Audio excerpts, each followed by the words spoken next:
No one is taking down the sandbags.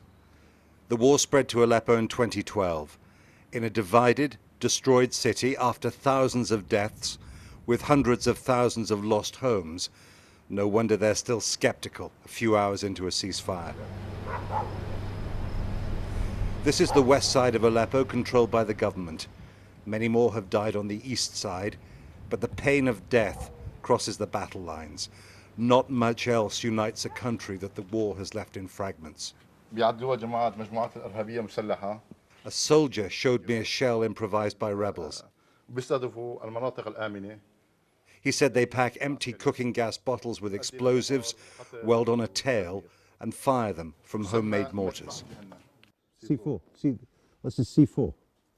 So this is, he's saying that this is C4, which is an explosive.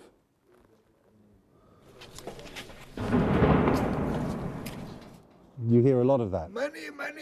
Ooh, by 100, by 1,000 انفجارات. مو واحد. Hundreds, thousands of explosions. Very much. It was a small violation of the ceasefire, but Salat Balad is haunted by years of shelling and by his grandchildren's fears. He calls rebels terrorists. He lost an eye and his son a leg to a gas bottle attack. The murder. This is murder. Killers.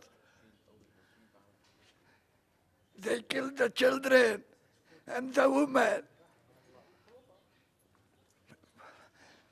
We don't know what happened to Syria. One day the war will end and peace will start with a ceasefire. C'est dangereux un peu, oui. Father Elias Adas, a Maronite priest, a Christian, hopes that day has come. Rebels destroyed his church. Many Syrian Christians support the regime. Father Elias believes only negotiation will end the war. He backs the ceasefire and believes pouring more weapons into the Middle East leads to disaster. From this church, I call on all the countries of the world to stop the arms trade.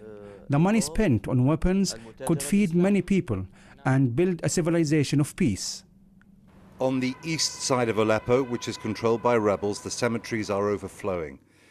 They've faced much greater firepower than the West. Airstrikes, including barrel bombs, and more recently the power of the Russian Air Force. The ceasefire coincides with Eid al-Adha, one of the biggest Muslim holidays of the year. And despite widespread doubts that the ceasefire would last, parents here, like those near the front line in the West, took a chance. I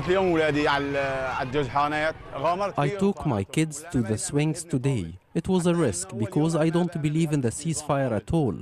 I don't trust the regime. It's always breaking promises. But I said the kids should have fun. I couldn't cross into East Aleppo, but this was close to the front line in the old city, a tangle of medieval alleys that used to be the greatest souk in the Levant. Aleppo's old city was an extraordinary human creation. Now it is empty and dead.